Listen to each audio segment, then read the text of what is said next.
두 가지가 있는데요. 그 중에 하나가 우리가 중학교 때부터 열라 배웠던 힘의 평형. 또 하나가 무슨 평형?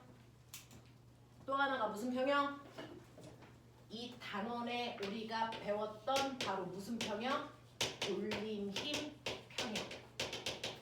요거 두 가지가 있어요. 실제로 평형은 힘의 평형과 돌림힘 평형 두 가지가 있다. 이 두 가지 중에 힘의 평형은 성립하는데 돌림힘 평형이 성립 안 할 때도 있고요. 그래서 자, 힘의 평형은 성립 안 하는데 돌림힘 평형이 성립할 때가 있고요.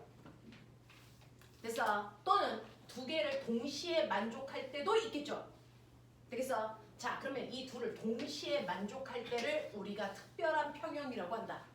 이 둘을 힘의 평형과 돌림힘 평형을 동시에 만족할 때가 무슨 평형? 그거를 무슨 평형이라고 했지? 이놈의 새끼들 날라리처럼 공부하고 왔군. 뭐라고 한다고요? 이걸 역학적 평형이라고 한다. 힘의 평형과 돌림의 평형을 동시에 만족할 때를 우리가 역학적 평형이라고 한다. 되겠어? 자, 그러면 이러한 평형이라고 하는 걸 하나하나 뜯어보자. 그 중에서 첫 번째 여러분들이 알고 있는 힘의 평형이라는 거에 대해서 생각해보자. 자, 힘의 평형은 말해봐. 뭐니? 힘의 평형.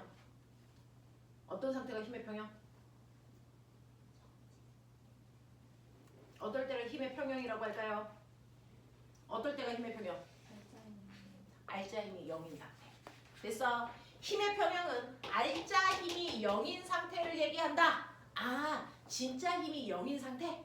되겠어? 자, 예를 들어서 우리는요, 어떤 물체의 힘이 작용해요? 그래서 오른쪽으로 10N의 힘이 작용해요. 그러면 지금 A는 힘의 평형이니?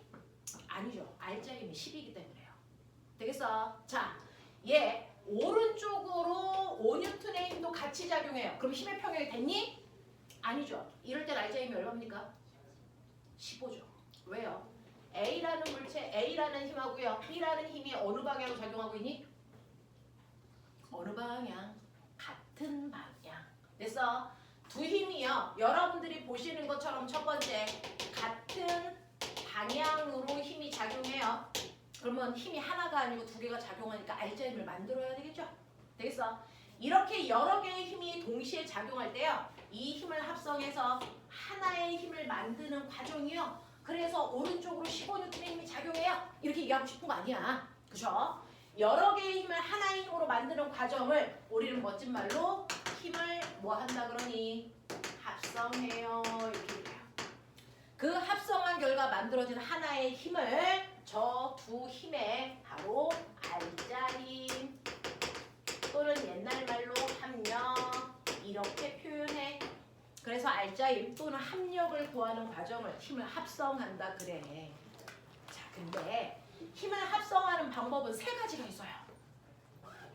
힘들의 방향에 따라서. 그 중에 첫 번째, 두 힘이 무슨 방향으로 작용할 때?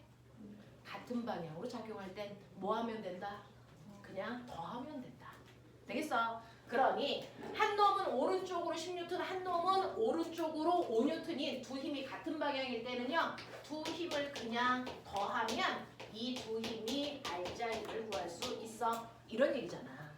그러니까 10N에다가 5N을 더해. 와, 그러니까 15N이구나. 우리 이렇게 했어요. 대단히 감각적으로 그냥 하시면 됩니다. 그쵸? 그리고 이 두 힘의 방향은 원래 두 힘의 방향 그대로 가면 돼요. 자, 근데 두 힘이 어느 방향으로 작용할 때도 있니? 그쵸? 반대 방향으로 작용할 때도 있더라. 그래서 쟤처럼 두 힘이 5N, 10N이 같은 방향이 아니고요. 한 놈은 이 방향으로 10N A, 한 놈은 이 방향으로 5N B 이렇게요. 서로 반대 방향으로 작용하는 두 힘의 알짜 힘을 구하는 방법은 어떻게 하면 된다 그랬어? 빼면 되죠. 근데 조건이 있어. 아무렇게나 빼진 않아. 어디에서 어딜 빼? 무조건 둘 중에 큰 힘에서 작은 힘을 빼야 되는 거죠. 되겠어? 그러니 얘는 큰 힘인 A에서요, B를 빼는 게 그래서 A라는 힘과 B라는 힘을 합성하는 방법이야. 그래서 우리는 A와 B를 합성하세요 라고 이렇게 써져 있어도요, 합성하는 방법이 방향에 따라 다르다고. 같은 방향일 땐 더하셔야 합성하는 겁니다. 반대 방향일 땐 빼셔야 합성하는 겁니다. 되겠어? 자, 그래서 여러분들이 보시는 A 방향의 힘 10에서 B 방향의 힘 5를 빼시면 합성한 힘 5N이 나와요. 이게 이 둘의 합력이라는 얘기죠. 근데 그러면 5N의 힘이 어느 방향으로 작용하니? 어느 방향? 당연히 큰 힘 방향. 맞습니다. 그래서 얘는 합성하면 당연히 두 힘 중에 큰 방향인 이 방향으로 5N의 힘이 작용해요. 이게 저 두 힘의 합력입니다. 맞죠? 자, 근데 느끼시는 거. 5N하고 10N이 있는데 같은 방향일 때 15N이나 되는 합력이었는데 반대 방향일 때는 5N밖에 안 되네? 방향에 따라서 같은 힘이라도 합성했을 때 결과는 다르게 나타나네. 그죠? 그 중에서 합력이 제일 크게 만들려면 두 힘이 어느 방향으로 작용해야 돼? 같은 방향이겠죠? 그 같은 방향일 때 두 힘이 이루는 각도가 몇 도? 몇 도?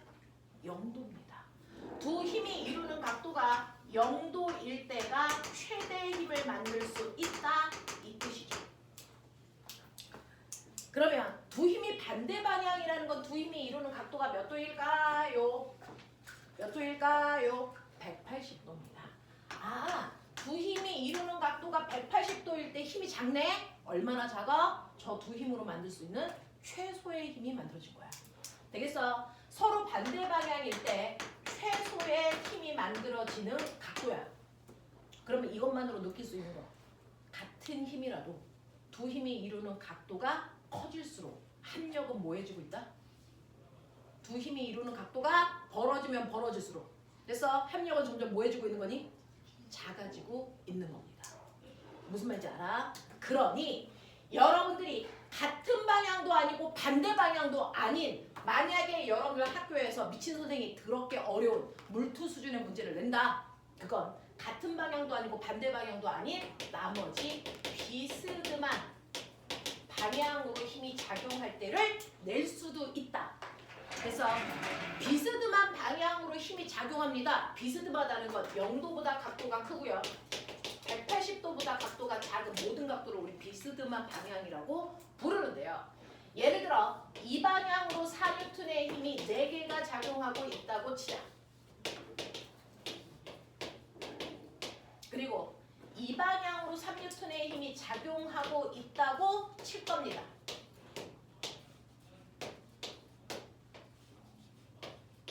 근데 이 사이각이 첫 번째는 30도고요. 얘 60도고요. 얘 90도고요. 요 각도가 120도입니다. 이해하십니까? 그러면 1번, 2번, 3번, 4번 이 중에 비스듬한 방향일 때 알자임 구하는 방법 모른다고 치더라도 누가 만든 알자임이 제일 클까요? 몇 번입니까? 1번이죠. 왜? 두 힘 사이에 이루는 각도가 작을수록 알자임이 커지고 각도가 벌어질수록 알자임이 작아진다 그랬으니 힘의 크기는 똑같더라도 각도가 다르면 알자임의 크기가 달라지고 각도가 제일 작은 얘의 힘이 가장 그중 클 거야 라고 하는 것쯤은 예측해라. 그래서 자, 그러면 이렇게 비스듬한 방향일 때 힘이 작용할 때 알자임은 그냥 예측만 하면 돼요? 값을 구하지 못해도 돼요? 구할 수 있어요. 어떻게 해요? 이렇게 비스듬할 때는 두 힘을 각각의 변으로 하는 뭘 그리면 되냐면 평행 사변형을 그려요.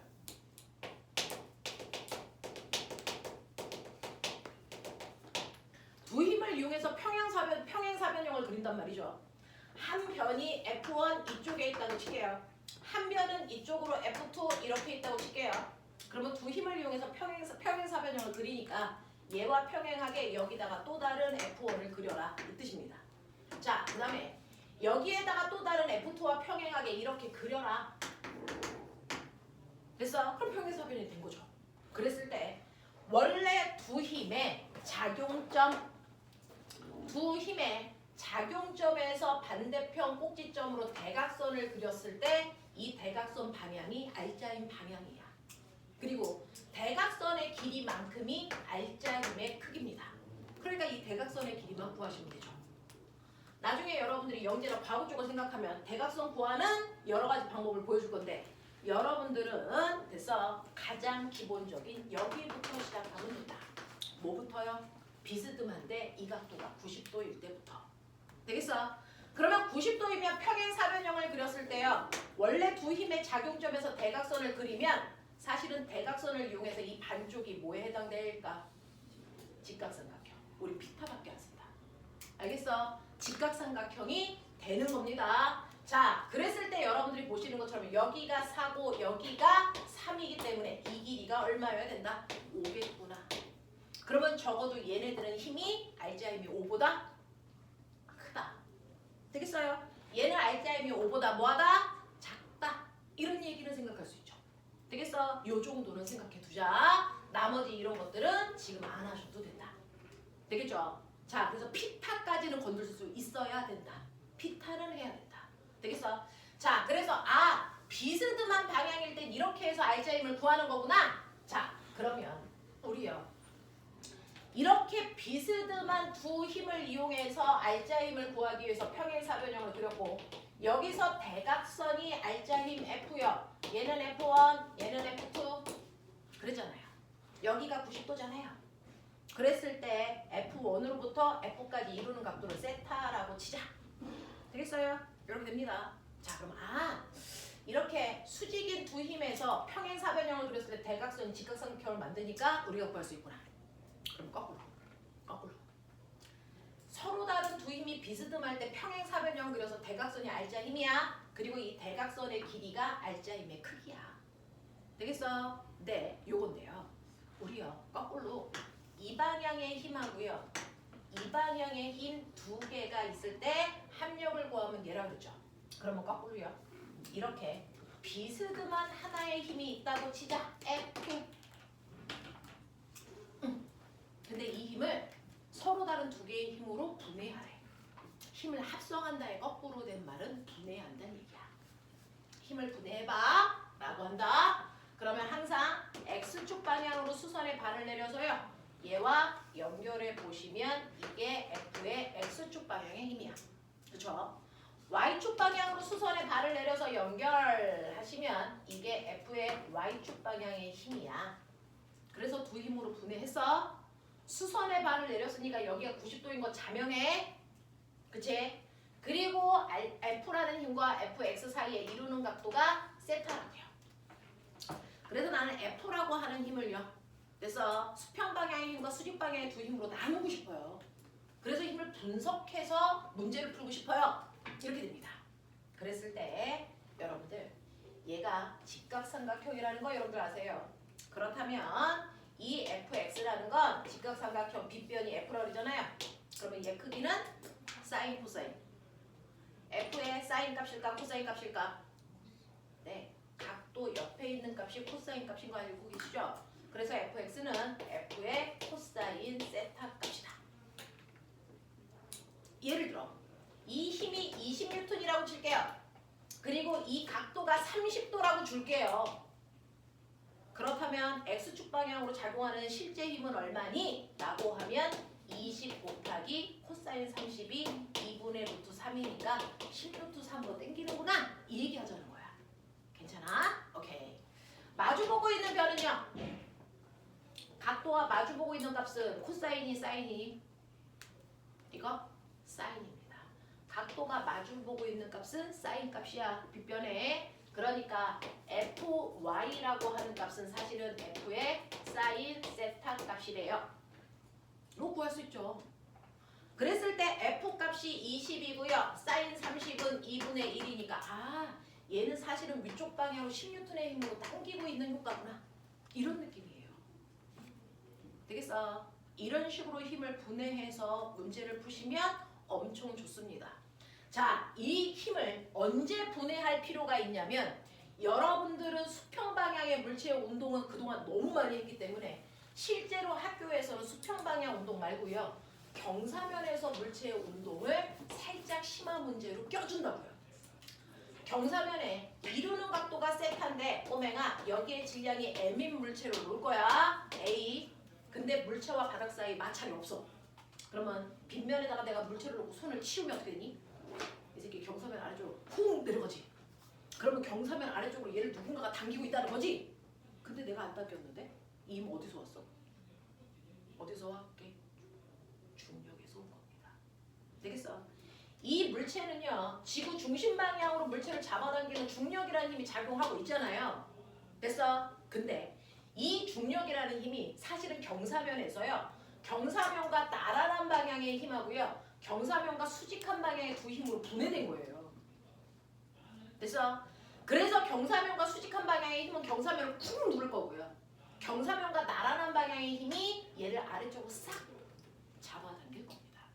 그랬을 때, 그러면 이 F라는 힘이요, X축 방향으로, 선생님은 경사면을 X축 방향으로 볼 거예요. X축 방향과 나란한 힘과 Y축 방향으로 수직한 두 힘으로 나누면 되겠구나. 그러면 돼요. 그래서 이 두 힘으로 평행사변형을 그렸을 때 얘가 대각선이기만 하면 되잖아. 그랬을 때 머리 있는 척해. 빗면의 각도가 세타야. 그러면 여기 어딘가의 각도가 세타라는 겁니다. 어디 라고 하면 언제나 늘 한결같이 중력과 경사면을 수직으로 누르는 두 힘 사이에 이 각도가 100% 세타입니다. 예외 없습니다. 됐어? 이 각도가 경사면의 각도와 항상 똑같습니다. 그러면 이거를 뜯어서 보면은 요게 바로 뭘까요? 요만큼이 바로 직각삼각형이네요. 보이나? 이게 직각삼각형이야. 그랬을 때 요 빗변에 해당되는 힘이 mg고요. 여기가 90도고요. 여기가 세타고요. 요런 느낌이에요. 조금 더 크게 그리면 이런 모습으로 그려져 있는 거예요. 이렇게 그려져 있는 겁니다. 여기가 mg고 여기가 세타고, 되겠어? 요렇게 그려져 있는 거죠. 됐니? 요것만 잘라서 보면 요 그림입니다. 그랬을 때 아가야 해. 자, 여기요. 요 힘의 크기가 바로 얘랑 똑같아서 얘를 아래쪽으로 잡아당긴 그 힘입니다. 맞아요. 요 힘의 크기가 얼마게요? 불러봐. 요 힘의 크기가 얼마게요? 요거 하라는 얘기야. 이게 경사면에서 물체를 잡아당기는 진짜 힘이야. 이해돼요? 이해돼요? 자, 이거 어떻게 구할까요? 90도고 여기가 세타니까 각도가 마주보고 있는 면. 마주보면은 코사인이야 사인이야? 사인입니다. 그래서 요 물체를 경사면 아래쪽으로 싹 잡아당기는 싹 내려가게 하는 힘이기 때문에 이 힘이 mg 싹 내려가 세타만큼 작용한다. 못 외우면 병신된다. mg 싹 내려가 세타. 알겠습니까? 이 얘기입니다. 이 얘기입니다. 그러면 이 물체가 경사면을 수직으로 콩 누르는 힘은 얼마일까? 콩 누르는 힘이 바로 뭡니까? 이해죠? 뭡니까? mg 콩 눌러 세타. 못 외우면 바보다. mg 콩 눌러 세타. mg 콩 눌러 세타. mg 싹 내려가 세타. 알겠냐? 됐냐? 이런 얘기죠. 그러면 mg 콩 눌러 세타만큼 물체가 경사면을 누르면 그거의 반작용으로 경사면이 물체를 밀어 올리는, 멋진 말, 바닥이 물체를 90도 방향으로 밀어 올리는 힘, 수직항력. 수직항력이 생기죠. 그래서 그 수직항력이 정확하게 mg 콩 눌러 세타만큼 생기니까 이 힘과 이 힘이 상쇄돼서, 됐어? 이 힘은 없어지고요. 경사면 아래쪽으로 작용하는 요 힘만 생겨. 이게 알짜 힘이야. 그래서 그 알짜 힘 방향으로 물체가 싹 내려가요. 되겠어? 자, 그러면 우리는 물리학 처음이 아니고 한 바퀴 돌려줘. 오메가. 그럼 얘가 내려가면서 알짜 힘을 받았으니까 등속도 운동하니? 등가속도 운동하니? 등가속도 운동합니다. 가속도 어떻게 구합니까? A는 불러. A는 이씨 가속도 구하는 식. A는 M분의 F.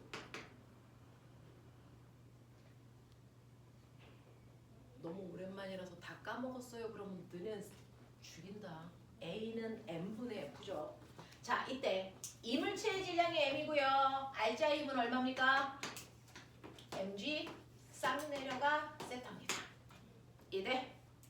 그러니 m 날아가면 모든 경사면에서의 가속도는 항상 g 사인 세타만큼만 생긴다.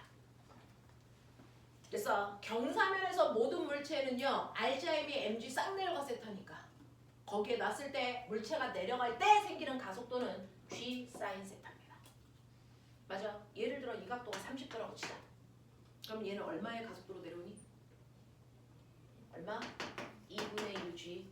중력 가속도가 10이니까 얼마? 5의 가속도로 미끄러져 내려와요. 이런 얘기죠. 되겠어? 오케이. 자, 근데 여기다가요. 제가 1kg짜리 물체 놨거든. 아니야. 나 10kg짜리 물체 놨어. 누가 먼저 내려가요? 같은 위치에 한 번은 1kg, 한 번은 10kg짜리 놓을 거야. 누가 먼저 내려갈까요?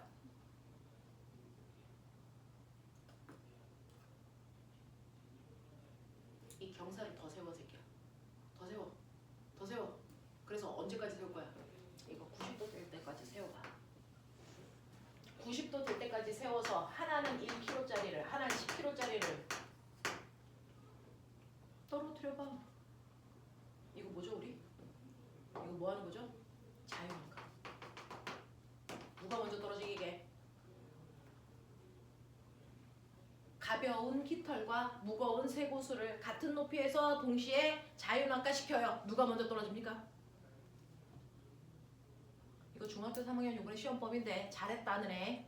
누가 먼저 떨어집니까? 무거운 애가 먼저 떨어집니까? 가벼운 애가 먼저 떨어집니까? 동시에 떨어집니까? 갈릴레이의 피사의 사탑에서 실험한 거 기억 안 나? 가벼운 깃털과 무거운 쇠구슬을 자유낙하시키는 거야. 자유낙하시킨다는 건 공기저항? 없단 얘기잖아. 누가 먼저 떨어지니 얘들아? 동시에 떨어지지. 이놈의 새끼들. 동시에 떨어지죠. 그러면 얘 왜 동시에 떨어져? 왜 동시에 떨어져? 1kg짜리하고 10kg짜리하고 지구가 잡아당기는 힘이 같아? 지구에서 얘네들 잡아당기는 힘이 같아서 동시에 떨어지는 거야? 아니잖아요. 얘는 지구가 잡아당기는 힘이 얼마일까요? 10N. 얘는 얼마일까요? 100N. 힘이 크게 다른데? 왜 동시에 떨어져? 이거 고등학교 1학년 통합과학 시험 문제. 이거 왜 동시에 떨어질까요? 사실은 물체가 같은 높이에서 동시에 떨어지는 건 지구가 잡아당기는 힘이 같아서가 아니고 뭐가 같아서? 가속도의 크기가 같아서 동시에 떨어지는 겁니다. 얘네들은 떨어질 때 중력 가속도로 떨어지죠. 됐어? 얘네들은 떨어질 때 됐어? 가속도가 어떻습니까? 빗면에서 떨어질 때는 가속도의 크기가 뭐라고요? G 사인 세타야. 그럼 이 가속도가 질량에 따라 바뀔까 안 바뀔까? 전혀 상관없죠. 질량 상관없죠. 그러니까 1kg짜리도 G 사인 세타, 10kg짜리도 G 사인 세타. 누가 먼저 떨어져요? 동시라는 얘기입니다. 알겠어? 이해하니? 네, 이런 얘기입니다. 그래서 진공에서 물체를 떨어뜨릴 때는요, 누가 먼저 떨어져? 그거는 같은 높이에서 가속도가 같아서 동시에 떨어지는 거야. 근데 빗면에서도 질량하고 상관없이 가속도가 똑같습니다. 그래서 똑같이 떨어져요. 이해되겠어? 이해되겠어? 그게 바로 중력에 의해서 생긴 mg 싹 내려가 세타라는 힘이 알자 힘으로 작용해서 그래요. 이해되겠죠? 합니까? 네. 자, 그래서 힘을 합성할 수도 있고 분해할 수도 있어야 된다. 자, 근데 그중 잘 봐. 어떤 물체가요? 이 방향으로 10N의 힘을 받아. 이 방향으로 10N의 힘을 받아. 자, A요. 힘의 합력 얼마? 0. 힘의 무슨 상태? 평형 상태. 맞습니까? 이게 힘의 평형 상태예요. 자, 그러면 힘의 평형 상태를 이루는 두 힘은 어떤 관계를 가지고 있어야 힘의 평형이 됩니까? 두 힘에 의해서 힘의 평형이 됐어요. 그럼 반드시 두 힘은 무슨 방향? 반대 방향으로 작용해야 된다. 맞죠? 힘의 크기는 반드시 같아야 된다. 알겠습니까? 자, 힘의 크기 같고 반대 방향으로 작용한 두 힘이 있을 때 물체는 알자 힘이 0인 힘의 평형 상태다. 좋았어. 자,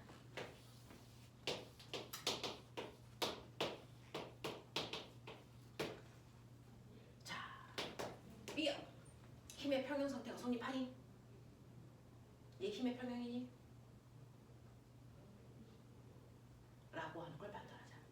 얘 힘의 합력이 0이니를 묻는 겁니다. 고민하십시오.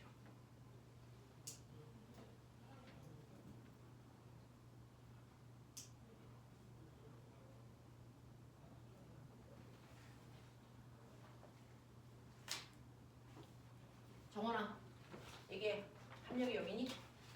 아니니? 그럼 합력 얼마 돼?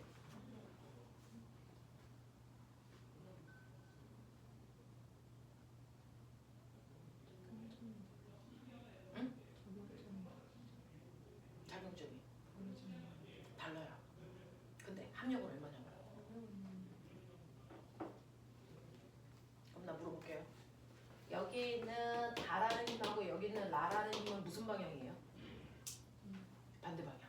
반대 방향일 때 합력 어떻게 보라고 했어요?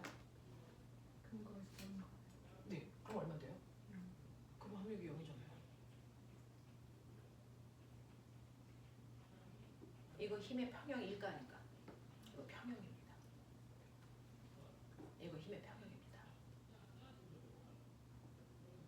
힘은 방향을 갖는 벡터 값이죠. 자, 벡터들은요. 뭐는 쪽이야? 우리요. 천천히 하시면 되는데 하나를 해도 완벽하게 다양하게 깊게 생각해보자. 그거 하려고 심화가 있는 거예요. 자, 오른쪽으로 A라는 벡터 있어요. 자, B라는 벡터 있습니다. C라는 벡터도 있습니다. D라는 벡터도 있습니다. 자, 이 중에서 A와 같은 벡터 찾아봐. 뭡니까? A랑 같은 벡터는 C입니다. 정확하게 C가 같은 벡터입니다. 그래서 방향을 갖는 힘과 같은 값들이 벡터라는 값인데 벡터는요. 평행 이동해서 겹치면 같은 겁니다. 평행 이동 가능해. 그러니 얘도 평행 이동 시켜서 여기 갖다 붙이면 이렇게 되는 거야. 같은 거야. 합력이 이런 거야. 되겠어? 의심할 필요 없어요. 벡터는 평행 이동을 할 수 있어. 각도를 틀 수는 없어도 평행하게 이동은 가능해요. 되겠습니까? 그래서 얘랑 얘는 그래서 같은 평행 이동하면 이 힘과 이 힘은 같은 힘입니다. 그럼 합력이 0이죠. 되겠어? 또요. 여러분 보시면 저는 무조건 A 벡터와 B 벡터를 같게 하고 싶어요. 방법. 어떻게 하면 돼? A 벡터하고 B 벡터를 무조건 같게 하고 싶어요. 방법.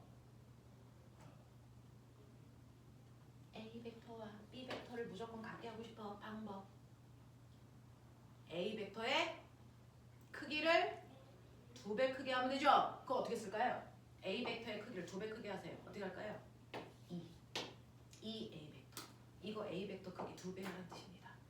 되겠어? 그럼 정확하게 C랑 같습니다. 거꾸로 얘기할게요. A 벡터와 B 벡터를 같게 하고 싶어요. 그러면 다른 방법. 뭐 하면 돼요?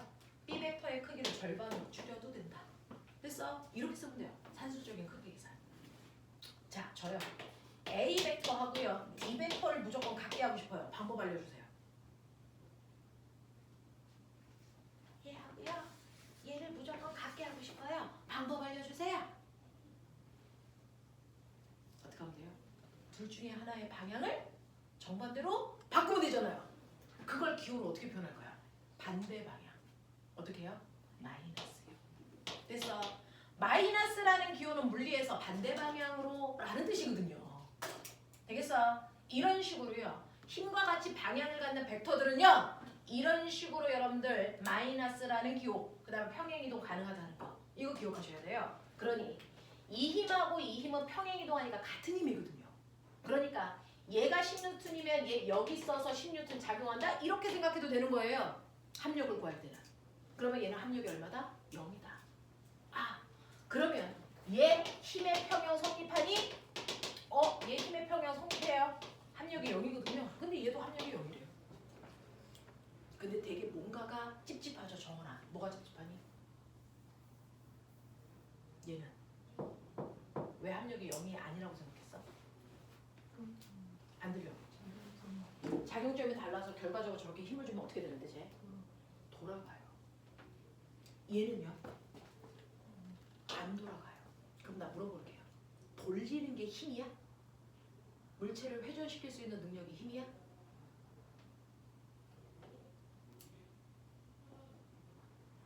신기하죠? 시연아, 문 닫아. 자, 지금 우리 시연이가요. 닫아! 문을 회전시킵니다. 저거 힘이야? 문을 회전시킬 수 있는 능력이 힘일까요? 시연아, 문 열어. 자, 시연이가 문을 회전시킵니다. 저거 힘일까요? 잘 생각해보세요. 됐습니다. 그냥 두세요. 자, 우리요. 중학교 1학년 때 배웠습니다. 힘은 뭐 할 수 있는 능력? 물체 중학교 3학년들 내가 다 뒤진다? 힘은 뭐 할 수 있는 능력? 물체 모양이나 운동 상태를 변화시킬 수 있는 능력이요. 맞아? 우리가 알고 있는 중학교 1학년 때 배웠던 힘이란 요거죠. 힘이란 반드시 물체의 모양이나 운동 상태를 변화시키는 아이고야 능력이야 라고 했죠. 모양을 바꾼다는 건 알아요. 차력을 찌그러뜨리거나 유리를 깨트리면 돼요. 운동 상태를 변화시킨다는 건 뭐죠? 중학교 1학년 때 막 배웠다. 운동 상태를 변화시킨다는 건 물체의 뭐를 변화시키는 거니? 빠르기와 방향을 변화시키는 겁니다. 그러니까 힘은요. 모양을 바꾸거나 빠르기를 변화시키거나 방향을 변화시킬 수 있는 능력인 것뿐이야. 그럼 회전시키는 능력은 힘이 아니네. 맞아요? 그러면 물체를 회전시킬 수 있는 능력은 뭡니까?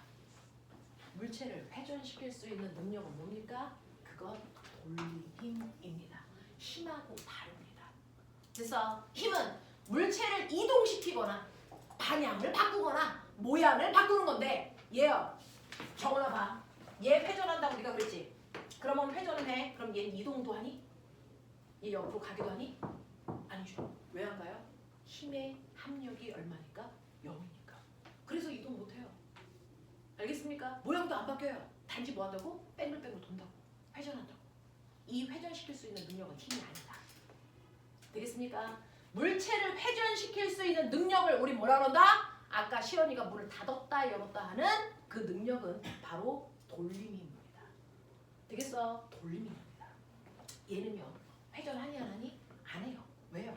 얘는 돌림힘이 오니까 평형이니까. 그래서 회전 안 해요. 근데 얘는 회전을 하죠? 얘는 돌림힘의 평형이 아니라는 겁니다. 그래서 회전은 해. 라는 거예요. 되겠어? 회전한다고 해서 힘의 평형이 성립 안 해? 이렇게 얘기하면 안 되죠. 얘는 힘의 합력은 0입니다. 그래서 이동은 안 하는 거예요. 근데 돌림힘이 0이 아니라서 회전을 한다는 얘기죠. 그럼 이 중에서 역학적 평형은 누굽니까? 역학적 평형은 A입니까? B입니까? A입니다. 되겠어? 힘의 평형도 성립하고 돌림의 평형도 성립하는 이 경우가 완벽한 평형 상태, 이것만을 역학적 평형이라고 부를 수 있다. 얘는 역학적 평형이 아니다. 이 얘기예요.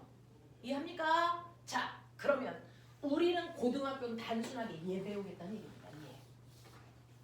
고등학교 단순합니다. 사실은 대학교가 아니잖아. 되겠어? 고등학교 여러분들이 2학년 때 배우는 돌림의 평형은 됐어? 역학적 평형 중에 일부인 돌림의 평형을 배우겠다는 얘기예요. 되겠어? 이 상태야 라고 하는 겁니다. 자, 그러면 힘의 합력을 구해서 합력이 0인 힘의 평형 상태가 뭔지는 알겠어. 그럼 돌림힘은 뭐였지? 너무 오래돼서 까먹었잖아요.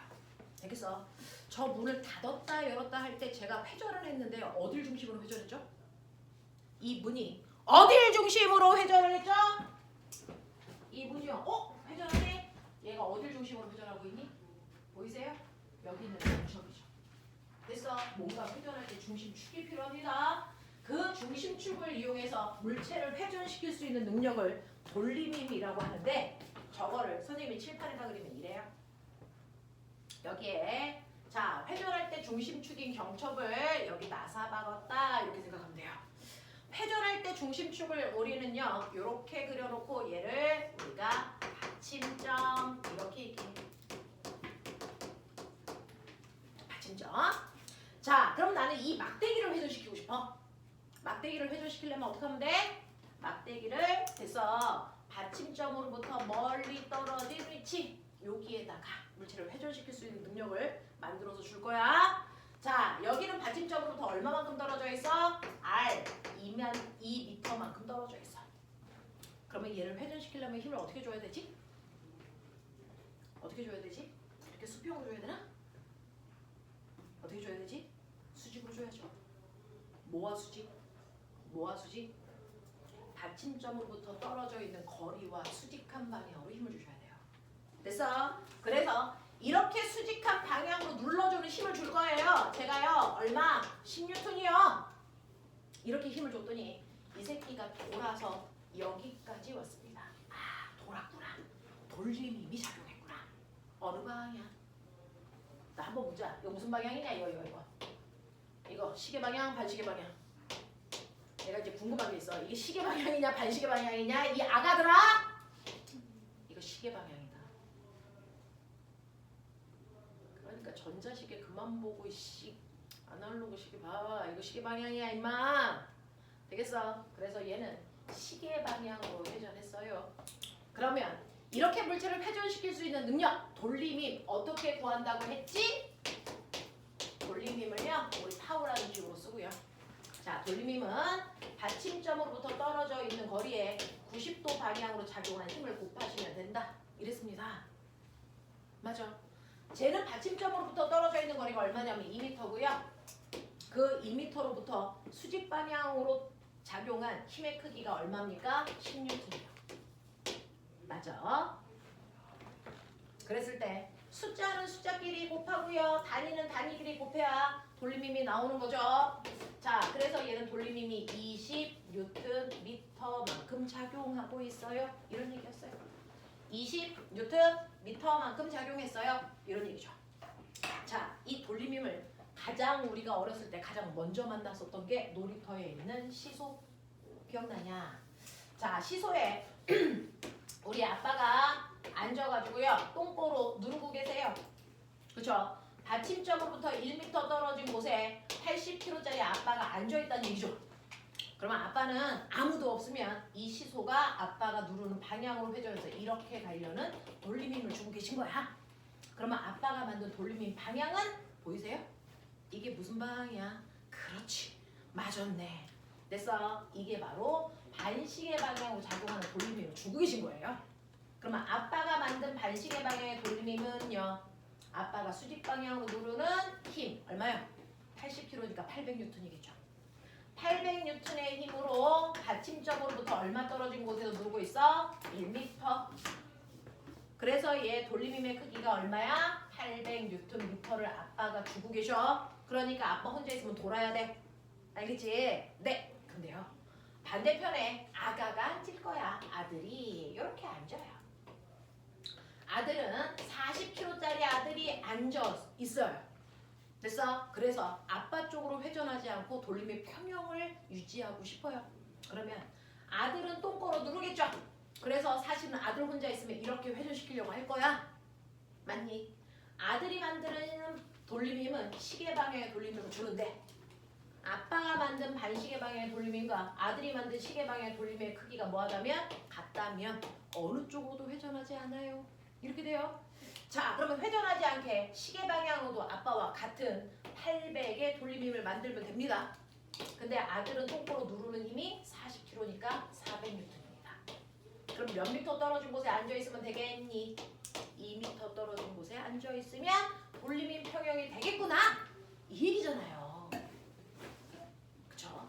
그랬을 때 그렇구나가 아니고요. 그러면 여기서 빠른 속도로 이 안에 있는 걸 구분하셔야 돼요. 분석하셔야 되는데 지금이요. 아들과 아빠는 몸무게가 달랐음에도 불구하고 돌림힘 평형이 됐습니다. 같은 크기의 돌림힘을 만들었거든요. 그랬을 때 같은 돌림힘을 만들기 위해서 관계요. 힘의 크기 관계가 몇 대 몇이었습니까? 2대 1이었기 때문에 받침점으로부터 떨어진 거리가 몇 대 몇이어야 된다는 얘기입니까? 1대 2여야 된다는 얘기입니다. 이해하시죠? 이해하시죠? 네. 그래서 실제로 받침점으로부터 떨어져 있는 거리와 길이 비율은 반비례한다. 그래야 돌림힘 평형이 유지될 수 있다. 알겠습니까? 이런 얘기를 했습니다. 그래서 아들과 아빠가 돌림힘이 같기 때문에 얘는 어느 쪽으로도 회전하지 않는 돌림힘 평형이야 라고 얘기한 거죠. 되겠어? 그럼 꼬맹아, 돌림힘 평형이 됐다고 쳐. 돌림힘 평형이 됐어요. 여기에는요, 아빠가 앉아서 800N만큼의 힘으로 누르고 계세요. 여기 1m 떨어져 있어요. 아들이 2m 떨어진 곳에서 400N의 힘으로 누르고 있어요. 그랬더니 돌림힘 평형이죠. 그럼 꼬맹아, 얘는요, 어느 쪽으로도 이동은 하니? 아니죠. 이렇게 완벽한 우리가 볼 때 완벽한 정지 상태를 유지하려면 그래서 두 가지 평형을 동시에 만족해야 정지입니다. 맞나? 이렇게 정지 상태에 이르려면 반드시 힘의 평형도 성립해야 되고요. 두 번째, 돌림 힘 평형도 성립해야 완벽한 정지 상태입니다. 그래서 정지라고 하는 조건은 엄청 까다로운 거였어요. 물체가 정지하려면 완벽한 역학적 평형일 때만 물체는 정지되어 있을 수 있다. 그냥 정지한 게 아니다. 되겠어? 이 얘기예요. 그러니까 물체가 이렇게 정지되어 있으면 아 역학적 평형이네. 힘의 평형하고 돌림 평형이 동시에 만족되겠네. 그럼 나 물어볼게요. 그러면 이 막대가 지금 받는 힘의 합력이 얼마라고요? 0이라고요. 왜? 힘의 평형 성립해야 되잖아요. 근데 잘 보세요. 지금 막대에 작용하는 힘 몇 개 있니? 2개 있다면 힘의 평형 성립 안 하죠. 얘 아래로 800 눌러. 얘 아래로 400 눌러. 그러면 얘는 아래 방향으로 1200의 힘을 받습니다. 그럼 어떻게 힘의 평형입니까? 내 눈에 안 보이는 또 다른 힘이 있다는 얘기입니다. 어느 방향으로? 그쵸. 어디서 그 위쪽으로 주는 힘이 작용할까요? 어딜까요? 여기 어딘가에서 막대에 위쪽 방향으로 힘을 1200 주고 있습니다. 어딜 것 같습니까? 바로 받침대가 얘를 밀어 올리는 힘이 정확하게 1200만큼 작용하고 있다는 겁니다. 그러니 시소와 받침대 사이에 손가락 갖다 집어넣으시죠? 손가락 구멍 뚫립니다. 이 힘 때문에. 알겠습니까? 작용하고 있다는 얘기야. 알겠죠? 그래서 이러한 막대에는요. 보이는 물체가 누르는 힘도 있지만 받침점을 밀어 올리는 힘도 있다. 그래서 힘의 평형이 반드시 성립하니까 정지다. 물리에서 예외라는 거 없어요. 예외는 예외 아니에요? 그런 거 절대 없다고요. 그럼 물리가 아니라고요. 알겠어? 물리는 예외가 없습니다. 자, 그래서 역학적 평형이 성립되기 때문에 힘의 평형이 성립된다는 것도 여러분들이 확인해서 받침점에서 밀어 올리는 힘이 얼마인지도 예측할 수 있으셔야 된다. 알겠습니까? 이런 겁니다. 자, 그러면 이런 걸 가지고 되겠어? 자, 인간들이 이 원리를 이용해서 만든 대표적인 도구가 뭐였다? 지뢰다. 지뢰. 알겠습니까? 자, 시소와 지뢰 똑같습니다. 단지 한쪽으로 받침점이 쏠려 있다. 이 정도? 그렇죠? 자, 내가 여기다가 더럽게 무거운 물체 놓을게요. 200N짜리 물체 A요. 받침점으로부터 1m 떨어져 있어요. 그렇죠? 그러면 저는요. 받침점으로부터 4m 떨어진 반대편에서 눌러서 어느 쪽으로도 회전하지 않는 돌림의 평형을 만들 겁니다. 자, 얼마의 힘으로 눌러줘야 될까요? 아시겠어요? 어느 쪽으로도 회전하지 않으려면 돌림의 평형을 만들라는 얘기입니다. 그러려면 길이비가 몇 대 몇이니까? 1대 4니까. 힘의 비는 몇 대 몇이면 되겠습니까? 4대 1이면 되겠죠? 그러니까 난 얼마의 힘으로 눌러야 됩니까? 50N의 힘으로 눌러주면 되겠다는 거죠. 자, 그랬을 때 막대가 주인공입니다. 자, 물체가 막대에 힘을 주는 이 지점을 우리는 뭐라 그러냐면 여기를 작용점 들어본 적 있죠? 그리고 받침대가 작용하는 점을 우리는 받침점, 그리고 사람의 힘이 작용하는 이 지점을 우리는 힘점이라고 부른다. 그래서 지뢰는 무조건 이 세 점을 가지고 있다. 작용점, 받침점, 힘점. 이 세 개의 됐어 구조로 되어 있으면 이렇게 안 생겨도 지뢰다. 되겠나? 오케이. 자, 그러니 꼬맹아, 얘가 지뢰인 게 납득되길 바란다. 얘가 뭐냐? 죽여버려! 딱 봐도 알지? 뭐야? 이 새끼들이 마틴 가가지고 가위지. 되겠어? 가위입니다. 되겠니? 자, 가위에다가 이렇게 종이 놓고 여러분들이 가위질 하죠? 잘리죠? 그럼 꼬맹아 빨리 봐. 힘점 어딨어? 힘점 어디입니까? 여기죠. 여러분들이 여기다 힘을 주는 거 아닙니까? 여기가 힘점이에요. 받침점 어디게요? 어디게요? 여기 가운데. 여기가 받침점이죠. 맞아? 작용점 어디게? 물체를 자르고 있는 여기가 작용점. 되겠어? 이런 얘기야. 되겠죠? 되겠죠? 자, 그러니 굳이 지뢰를 사용한 지뢰의 원리는 지뢰처럼 생기지 않아도 돼요. 되겠어? 하다 못해요. 꼬맹아, 얘가 있어요.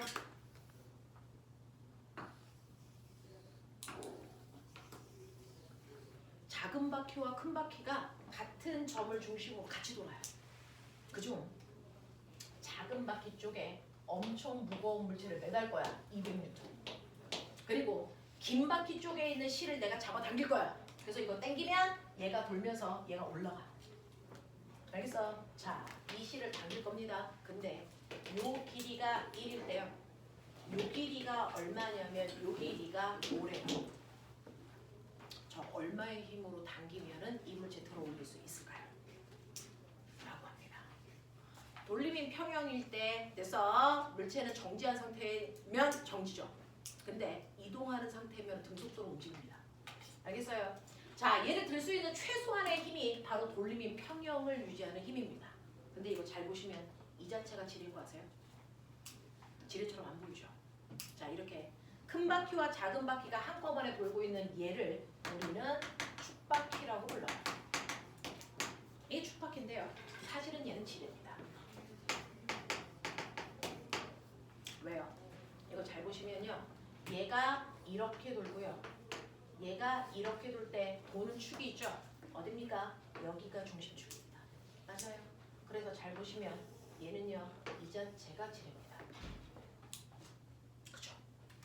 여기가 무슨 점? 보이세요? 여기가 바로 물체를 잡아당기는 여기가 뭡니까? 자기무점입니다. 여기가 무슨 점? 받침점. 되겠어? 여기가 무슨 점입니까? 내가 힘을 주는 힘점입니다. 그랬을 때 아가야 길이 비율 빨리 봐. 몇 대면? 1대 5. 그러면 힘의 비율은 5대 1입니다. 맞죠? 그러니까 여기서 얼마의 힘으로 당기면 되겠습니까? 40N의 힘으로 당기면 이 아이 올라갑니다. 되겠어? 이런 얘기야. 이런 얘기야. 되겠죠? 자, 이런 식으로요. 여러분들 지뢰처럼 생기지 않아도 지뢰인 애들이 쓰도록 합니다. 되겠어? 자, 그랬을 때 얘네들 보시면 되는데 또 하나요.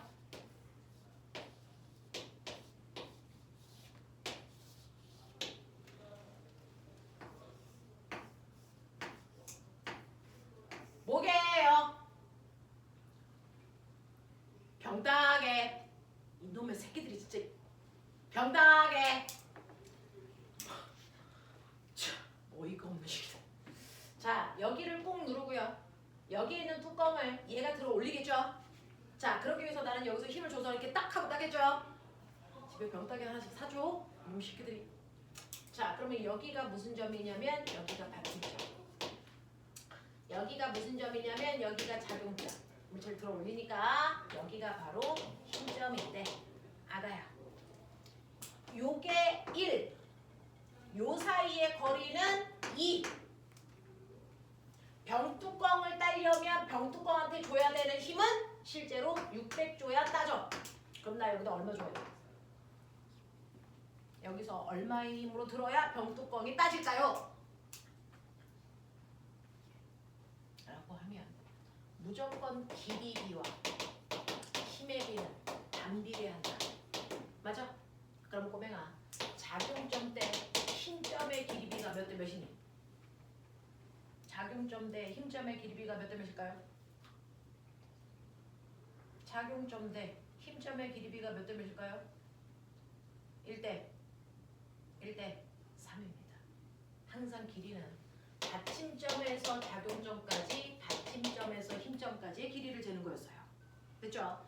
받침점이 여기 있으니까 받침점에서 작용점까지의 길이가 1, 그리고 받침점에서 힘점까지의 길이는 3입니다. 이해합니까? 길이비가 1대 3이기 때문에 힘의 비는 3대 1이면 된다. 그러니 병뚜껑한테 600N의 힘을 줘야 되면 내가 실제로 여기다 줘야 되는 힘은 200이겠네. 이런 얘기죠. 되겠어? 길이를 잴 때 기준은 언제나 받침점에서부터 재는 거다. 됐지? 하겠지? 자, 이게 돌림이야. 개념은 이런 거였어. 우리가 레벨 1에서 이런 거 배웠어. 그럼 이게 고등학교 실전에서는 어떻게 적용될까? 어떻게 적용될까? 되겠어? 여러분들 가지고 있는 책으로 왔습니다. 여러분들 가지고 있는 책에서요. 첫 번째 보시면 10페이지입니다. 10페이지에 시험에 꼭 나오는 자료보기. 자, 이거 수능에서 나왔던 보기들을 옆에 조그만 1번, 2번, 3번, 4번으로 묶어놓은 거예요. 되겠어? 자, 시험에 꼭 나오는 자료 분석, 자료 1하고 자료 2에 해당되는 문제 1번부터 14번까지 하시는 겁니다. 1번부터 14번까지.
복사한 사람들은 뒤쪽에 답안지까지 붙여드렸어요.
했죠. 시간 모자란 사람. 돼요. 자, 첫 번째 자료 분석이요. 이거는 아까 선생님이 동그라미 그렸던 것과 같은 형태죠. 됐죠? 자, 그래서 보시면 첫 번째 가라고 하는 물체는요. 힘을 이쪽으로 10N, 이쪽으로 10N. 이게 가네요. 그 다음에 나는요. 이쪽으로 10N, 이쪽으로 10N입니다. 그랬을 때 여러분들이 평가하셔야 됩니다. 힘의 평형이 성립되는 건 어떤 건지, 돌림 힘 평형이 성립되는 건 어떤 건지. 힘의 평형 성립합니까? 성립합니까?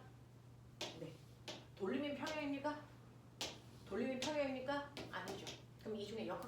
누굽니까? 가만 역학적 평형이죠. 되겠습니까? 이렇게 보셔야 돼요. 자, 그래서 보시면 첫 번째 1번이요. 가에서 물체에 작용하는 돌림힘의 합은 0입니다. 그래서 돌림힘 평형 상태입니다. 자, 두 번째, 가에서 물체의 힘은 평형 상태입니다. 납득하시죠? 세 번째, 가에서 물체는 돌림힘도 무슨 상태? 평형 상태입니다. 그래서 회전도 안 합니다. 자, 4번, 나에서 물체에 작용하는 알자힘의 크기는 20이 아니고 0이라고 하실 수 있는 용기가 필요합니다. 됐어? 힘의 평형 상태가 맞습니다. 자, 그 다음에 5번, 나에서 물체는 어느 방향으로 회전하니? 회전 방향을 꼬매나 무조건 위에 있는 힘이 아래로 내려오는 방향으로 회전합니다. 고민할 필요 없어요. 됐죠? 그러니 시계 방향으로 회전한다가 맞습니다. 자, 그 다음에 여러분들이 가지고 있는 6번 보시면 나에서 물체는요 힘의 평형 상태이죠. 돌림힘 평형은 아닙니다. 7번 역학적 평형인 건 가밖에 없다. 이런 얘기입니다. 알아듣는 말이길 바랍니다. 기본입니다. 자, 이제 자료 2번 여기다 별표. 자, 그동안 우리가 아가 때 물리학 1을 한다고 해도 이런 문제는 안 풀어봤습니다. 자, 거기에 있는 자료 분석 2번은 이제 고등학교 내신에서 기본입니다. 우리가 했던 것과 뭐가 다를까요? 우리가 했던 거랑 차이점. 우리는 그동안 이 막대기의 무게를 생각해 본 적이 있니? 없습니다. 근데 고등학교 내내 이 막대로 뭐가 있다? 무게가 작용한다. 이걸 고려하는 얘기입니다. 막대의 무게가 주어지면 막대의 무게는 고려해야 된다. 단 아무리 고등학생이라도 대학생은 아니잖아. 무조건 막대는 일정한 모양을 띱니다. 됐어? 그러면 이 막대의 무게 중심이 어딥니까? 이 막대의 무게가 10N이라고 하자. 모든 힘은 무조건 한 점에 작용합니다. 막대 무게가 10N이야. 와, 이거 전체가 10이야. 이런 생각하면 뒤진다. 모든 힘은 다 한 점에 작용한다. 그럼 막대의 무게는 어느 점에 작용하니? 무게 중심점. 그럼 균일할 때 무게 중심점이 어디니? 한가운데. 그러니 이 막대의 무게는 정확하게 절반 여기에서 16톤만큼 누르고 있다는 걸 인지해야 합니다. 되겠어? 이 얘기입니다. 이 얘기입니다. 되겠어? 자, 그 다음에 두 번째는 이 문제가 낯선 이유가 뭐냐? 연병할 받침대가 2개 있고 난리다. 그래서 받침대처럼 보이는 게 한 개가 아닐 수 있구나. 2개일 수도 있구나. 네. 근데 꼬맹아, 받침대처럼 보이는 거지 받침대는 아니야. 받침점은 무조건 한 개밖에 없습니다. 그러면 얘를 A라고 하고 얘를 B라고 하면 A, B가 받침점 아니에요? 아니야. 이 중에 한 개만 받침점으로 써야 돼. A만 쓰던지 B만 쓰던지 둘 중에 하나만 받침점이야. 알겠습니까? 하나만 받침점입니다. 받침점은 절대 2개일 수 없다. 받침점처럼 보이는 것뿐이다. 알겠습니까? 이 얘기입니다. 되겠니? 자, 그러면 2번 문제 풀어봐 드릴게요. 그림 가원하는 두 받침대 A, B 위에 놓여있는 막대 위에 무게가 30N인 물체를 각각 이만큼 떨어진 곳에 올려놓을 거고요. 이때 수평을 이루며 밑줄 정지되어 있어요. 자, 정지되어 있다는 건 이게 무슨 평형? 무슨 평형? 정지되어 있다는 건 무슨 평형입니까? 역학적 평형입니다. 이동도 안 하고 회전도 안 한다는 얘기잖아요. 그래서 정지했다라는 단어가 나오는 순간 아, 이 새끼 역학적 평형이구나. 그러니까 이 문제를 풀 때 하나는 힘의 평형, 하나는 돌림힘 평형을 써야 되는구나. 이 2개를 다 써야 풀리는 문제입니다. 앞으로 고등학교는. 되겠습니까? 고등학교에서는 힘의 평형과 돌림힘 평형을 다 써야만 답 나오게 문제를 냅니다. 되겠죠? 자, 그랬을 때 막대는 밀도가 균일하며 길이는 3L이고 무게는 10N이야 라고 했으니 저는 가그림을 설명해 보도록 하죠. 막대가 균일하니까 무게는 정가운데 무게중심에 작용합니다. 10N만큼. 이 전체 길이가 3L이라 그랬으니까 무게는 한쪽 끝으로부터 1.5L만큼 되는 지점에서 작용하겠죠. 되겠어? 그걸 고려하셨어야 이 문제가 풀립니다. 자, 그 다음에 이 위에 물체를 얹습니다. 자, 그 위에 물체를 얹는데 물체가 올라가 있던 상관없죠. 저는 힘만 볼 거예요. 이 물체가 누르는 지점이 여기서 누릅니다. 됐어? 얼마요? 30N의 힘으로 누른다는 게 핵심이죠. 여기 얘가 이렇게 올라가 있어. 이거 중요하지 않아. 알겠어? 근데 이 물체가 한쪽 끝으로부터 얼마만큼 떨어진 곳입니까? 얼마만큼 떨어진 곳입니까? 이 끝으로부터 1점. 얼마요? 1.5L이네요. 와, 1.5L이면 무게중심이랑 겹치네? 여기서 작용하는 거네. 맞죠? 이 얘기네요. 그러면 무게중심점에 30N의 힘도 같이 작용하네요. 그런 얘기예요. 그러면 결국은 이 점에 총 얼마가 작용한다는 얘기야? 40으로 누르고 있어. 이런 뜻이잖아요. 오케이. 자, 이렇게 되어 있습니다. 자, 그러면 이때요. 우리는 가 먼저 풀죠. 왼쪽에 8번입니다. 가에서 물체에 작용하는 알자임의 크기는 얼마입니까? 얘 얼마입니까? 얘 정지상태죠. 알자임이 얼마여야 됩니까? 무조건 0입니다. 0이야? 요 가운데서 40으로 누르는 것까지는 이해했는데 얘명을 어떻게 0일 수가 있는 거야? 위쪽으로 작용하는 40이 있다는 얘기죠. 누가 작용할까요? 여기 있는 받침점 두 개가 있죠. 그래서 받침점처럼 보이는 두 개의 막대기가 있습니다. A와 B. 이 막대기가 40으로 누르면 어떤 일이 발생할까요? A 받침점에서도 위쪽 방향으로 FA만큼의 힘으로 떠받들고 있고요. 이 받침점처럼 보이는 여기서도 FB라는 힘이 작용하고 있다는 거죠. 근데 이제 여러분들 아시죠? 힘의 평형이 성립해야 되니까 FA 더하기 FB의 값이 얼마면 되겠다? 40이면 되겠다. 이 뜻입니다. 이해돼? 이해돼? 오케이.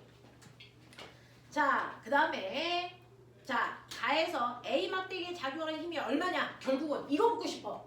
이 힘이 얼마야? 어떻게 풀어? 그게 문제죠. FA 더하기 FB가 40이라는 것까지 납득을 했어. 어떻게 풀어? 얘는 정지 상태니까 돌림의 평형이잖아. 돌림이 구합니다. 자, 이때 말씀드릴게요. 돌림이면 무조건 한쪽만 받침점이다. 양쪽일 수 없다. 그러면 받침점을 어디다 놔요? 힘이 작용하는 곳 중 어떤 점을 받침점으로 봐도 무방하다. 돌림의 평형일 때. 그러면 나는 A점을 받침점으로 놓겠다. 되겠어? 저는 A를 받침점으로 볼 겁니다. 돌림의 평형일 땐 힘이 작용하는 어떤 점도 다 받침점의 역할을 할 수 있어요. 계산 편한 곳으로 하시면 되는데 계산이 편한 곳은 뭡니까? 얘는 미지수가 두 개라도 복잡하죠. 미지수 하나를 없애는 점을 받침점으로 놓는 게 편합니다. 그래서 저는 FA를 받침점으로 놓을 겁니다. 그러면 선생님 여기서 작용하는 이 FA는요? 받침점으로부터 떨어진 거리가 얼마니? 0이죠. 그러면 이 FA는 돌림이 만들어 못 만들어? 못 만들어요. 그러면 이 FA라고 하는 힘을 뺀 나머지 자, 이 힘은 이 방향으로 회전시킵니다. 맞죠? 이 힘은 이 방향으로 회전시킵니다. 한 놈은 시계 방향으로 회전시키려는 돌림의 힘을 주고 있고요. 사실은 한 놈은 반시계 방향으로 회전시키려는 돌림의 힘을 주고 있는데 이 두 힘의 크기가 같아서 어느 쪽으로도 회전하지 않는다는 게 결론인 거예요. 그래서 반시계 방향의 돌림힘과 시계 방향의 돌림힘이 같다? 요거 쓰시라는 얘기죠. 그 중에 반시계 방향의 돌림힘 B입니다. B에 작용하는 힘이 FB. 근데 얘가 받침점으로부터 떨어져 있는 거리 3L. 맞죠? 시계 방향의 돌림힘은 여러분들 보셨습니다. 시계 방향의 돌림힘은 40입니다. 됐죠? 막대기의 무게와 물체의 무게가 같은 점에 작용하니까 40이잖아요. 그게 얼마나 떨어진 곳? 절반 2분의 3L만큼 떨어진 곳입니다. 맞냐? 되겠냐? 그럼 길이 B가 2대 1이네. 힘의 B는 보이니? 얼마면 되겠니? 1대 2면 되겠죠.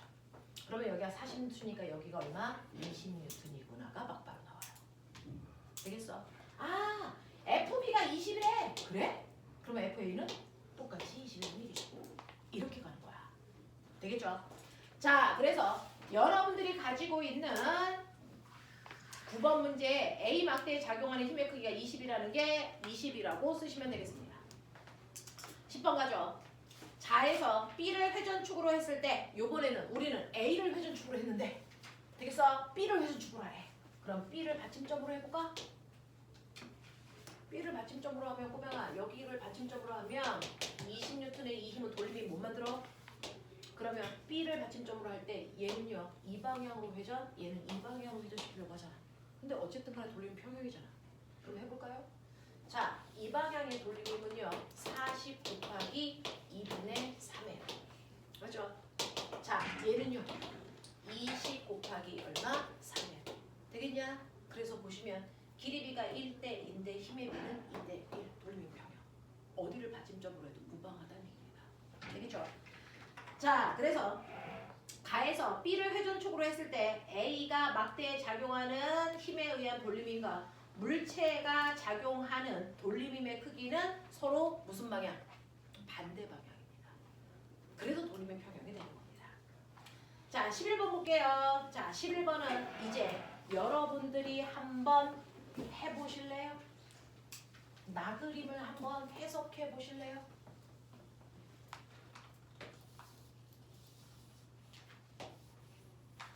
FA도 구해보고 FB도 구해보고 얘는 아까랑은 답이 다릅니다. 가와는 다르죠.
어디에서 걸리셨어요? 집에 가서 다시 푸실 만한 문제입니다. 시험의 결국은 얘입니다. 숫자만 달라져도 모양은 똑같습니다. 자, 보시면 얘는 이대로 정지니까요. 역학적 평형입니다. 그럼 첫 번째 힘의 평형을 이용해서 힘의 관계를 조사하셔야 돼요. A라고 하는 애가 위쪽 방향으로 FA의 힘으로 밀고 있고요. B라고 하는 아이도 위쪽 방향으로 FB라는 힘을 주고 있을 거고요. 그 다음에 물체의 무게중심에서 10N이 그리고 여기에 있는 물체가 누르는 힘 30N이 각각 작용합니다. 그러니 아래로 작용하는 힘 40이 위로 작용하는 힘 FA와 FB를 더한 값이 같아야 된다. 이 일입니다. 자, 그 다음에 두 번째는 돌림힘 평형도 성립합니다. 선생님은 A를 받침점으로 놓고 생각해 볼 겁니다. A를 받침점으로 놓을 거니까 FA 힘은 돌림힘을 못 만듭니다. 무시. 되겠어? 자, 그러면 나머지 세 개의 힘이 돌림힘을 만듭니다. 시계 방향, 반시계 방향. 보이십니까? 그러면 똑같은 시계 방향의 돌림힘이 두 개 있으니까 이걸 합해야 총 시계 방향의 돌림힘이 돼요. 그렇죠? 총 시계 방향의 돌림힘이 반시계 방향의 돌림힘과 같으면 된다 이 얘기입니다. 그죠?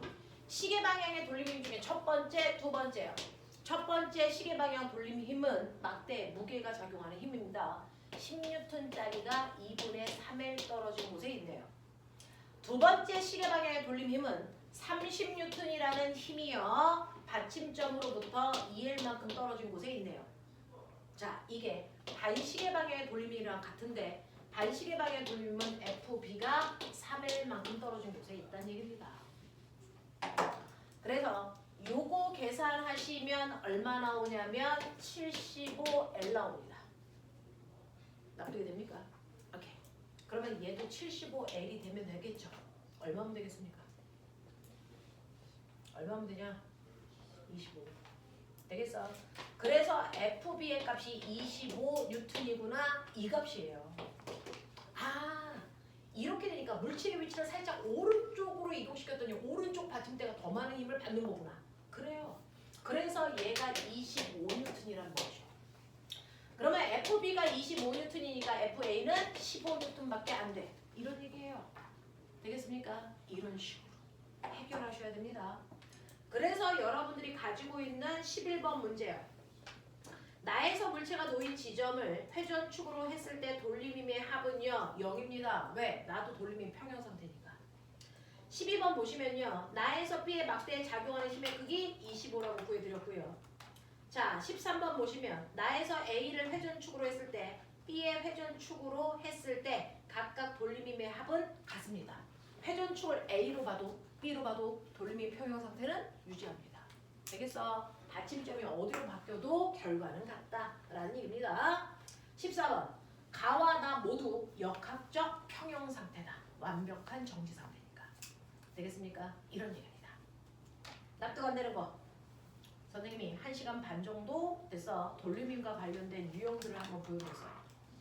납득 안 되는 거. 없습니까?